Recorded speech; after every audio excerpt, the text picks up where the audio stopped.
How's it going, everybody? As you can see, I'm standing in my backyard with our homemade ice rink.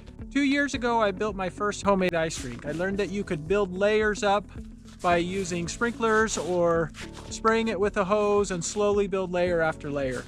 I started out with a lawn tractor, as shown here in this picture, and that worked pretty good to build quite a few of the first layers. Then we continued to build up layers with a hose. That year we had a rink that was 60 feet by 120 feet. It snowed a lot that year, as you can see in this picture. The banks were about 5 to 6 feet high all around the edges. We had a lot of fun that year. We even were able to build some snow sculptures. In the spring, when the snow all melted and the lawn was trying to come back, that's when I found a giant dead oval in my yard. I'm not sure exactly how it happened. We think maybe the sun used the ice as a magnifying glass and fried the lawn. The following year, I had surgery on my knee and we weren't able to do an ice rink, but the field right by our house, it was a quick thaw and then it froze, and it actually made a pretty big ice rink, as you can see in these photos and in this short video. So that brings us to this year. We'll show you step by step how we built this year's ice rink, and hopefully we don't get a dead lawn in the spring. All right, let's get started. So we started the process this year by researching where we could find a liner that was big enough for the ice rink. I found out that you can get the same liners they use in the ice rinks at a Tractor Supply store. So we started looking that up, and then we saw how much it was to ship it. It was over $500 to ship these liners. Then we found the same Tractor Supply store on Amazon. My wife and I have Amazon Prime, and so we were able to ship a 50 by 100 foot liner through Amazon. Not as big as I was hoping we could do, but 50 by 100, as you can see, is still a really good size rink, and it's been a lot of fun. So with the plastic liner on the way, it was time to get started. First, I tracked down some used lumber off of Facebook Marketplace. I was able to find some 10 foot by 2 by 6 boards for only $3 a piece. I needed 300 feet of wood to make a wall, so 30 boards times $3 each, about 90 bucks. Not a bad start. Plus a few extras for joining the boards together, bring it to about an even $100. I got 2 by 6s because you want at least 4 inches of ice. And since I thought my backyard was level, I figured I would be good to go. I did use a string level to test for level the direction I thought that it could be a little bit off. Once I had all the wood, I began laying it out where I wanted the ice rink to be.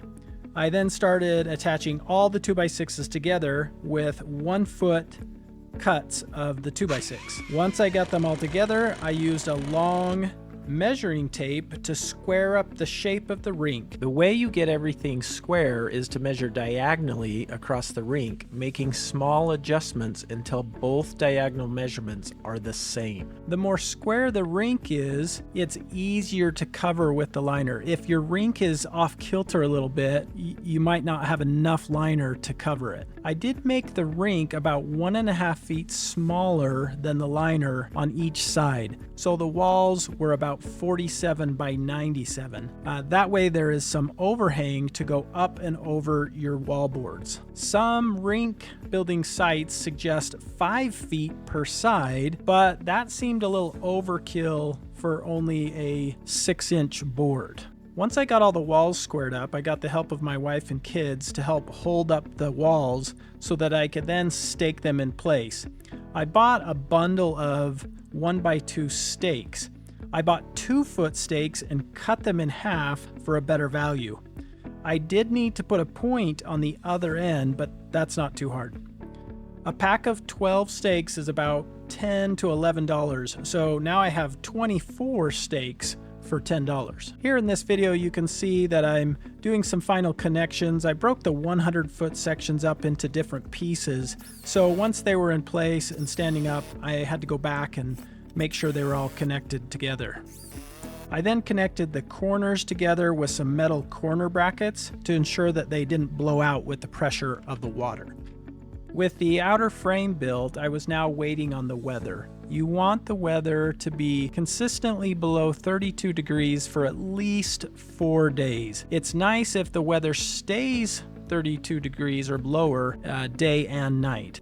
When I saw a string of colder days, it was now time to lay out the plastic liner. I had seen some other rinks with LED lights underneath, so I thought I'd give that a try. But since I got the liner that was white on one side and black on the other, it didn't work out. You couldn't see the LED lights through the liner at all. There is some semi-transparent liners you can get that will allow the light to shine through. Once the liner was all laid out and clipped into the side with some cheap Harbor Freight clips I got, I was careful not to pinch the liner with these clips. If you do put a hole in your liner, you can use some flex tape to seal up the hole. Once we had the tarp ready, we began filling it with water. I got a special 1-inch hose from Aero Mixer to fill the rink up faster. I also use this same hose when I'm resurfacing the ice. It puts out 4 times the water as a traditional 5/8 garden hose, and this makes it go a lot faster. This hose has saved me a lot of time, and it comes with a limited lifetime warranty. If you're out in the below freezing temperatures, you need to drain the hose and store it somewhere warm. I store mine in the garage next to some water heaters to keep it pliable for the next time I use it.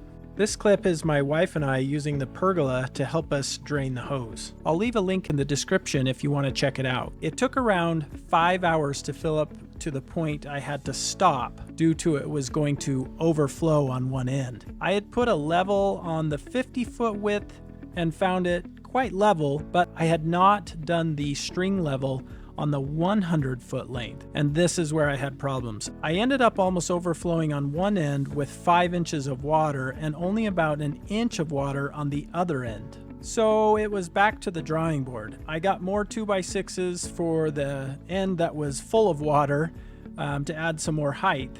And then I got some 2x4s about halfway down because it didn't need as much height. This time I needed some stronger stakes to hold those walls up because they were now a little bit higher. So I cut some 2x4s into stakes to add on this second level. Once I had the walls the height I needed, we started filling it again for about another 4 to 5 hours. Now that I finally got the depth of water that I needed, we could sit back and wait for it all to freeze. While we were waiting, I decided to put up some decorative lights around the perimeter of the rink. The nighttime temps were in the low 20s, but during the days it got into the upper 30s, so it took a little longer to freeze than if it had stayed below freezing day and night. It took about a week before the ice was thick enough to skate on. One of the things with having an ice rink is the constant maintenance. From a quick scrape off after everyone's done skating, lots of shoveling after snowstorms, as well as resurfing it when the ice gets pretty roughed up from skating. Or the worst is when it snows and the snow's wet and it freezes down before you can get it off. This has happened to me before, and it takes about 3 or 4 layers of resurfacing before we can get the ice smooth again. In this clip, my son and I started shoveling, but the snow was really wet and heavy, so I decided to give the 4-wheeler with a plow on it a try. I think it worked pretty well. We've also used a snowblower, but most of the time, it's a quick shovel off. Another handy tool that I've used to save time with all the maintenance on the ice rink, as well as on my driveway, is an extra wide shovel called the snowplow. It comes in a variety of widths, but my 2 favorite are the 36-inch and the 48-inch. This 4-foot width makes it quick and easy to clear off the ice after everyone is done skating. I'll leave a link in the description to check these out. One of the things we added was this outside board to act as a bumper that protects the liner from ice skates hitting the liner and hockey pucks. We did that so that we could hopefully preserve the liner and use it again next year. A lot of people say that you can't do that, but we're going to try and protect the liner so that we can use it in the following year. Last year we built these low to the ground hockey goals. The reason we build them so low is so that we don't have a lot of pads on. We're not playing professional hockey, so this requires everybody playing to keep the pucks on the ground so that people don't get injured. I'll do a tutorial later exactly how we built these. Here's a rundown of what everything costs this year. The lumber cost about $200 in total, with the first layer and the second layer, as well as the bumper. The wooden stakes were about $10 for a bundle. The clamps were around $15 to $20. The screws and hardware came to about $80, and the plastic liner, which was the most expensive part, was $532. That brings us to around $840 in total. The good thing is that next year we won't have to buy any of these things, and we should be ready to go with very minimal cost. Here's a quick time lapse of my son and I resurfacing the ice to get it all smooth again. This process usually takes 15 to 20 minutes from start to finish.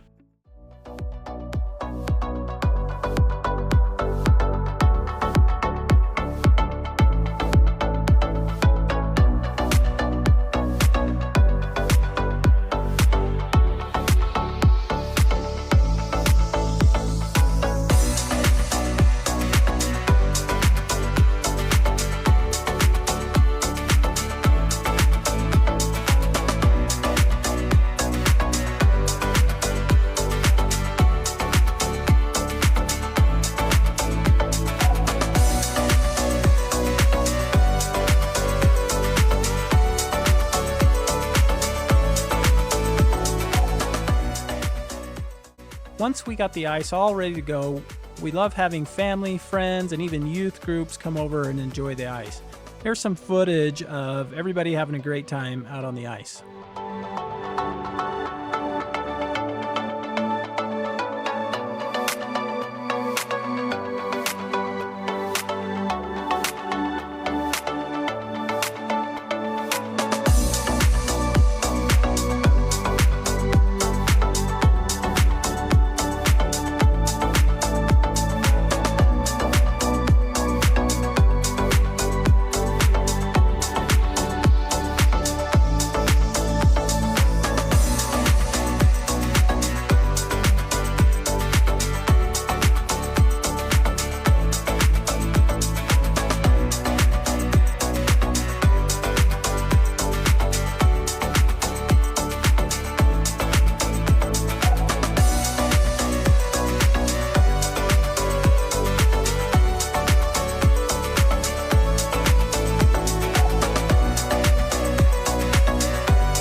Thanks for joining us on this year's ice rink build.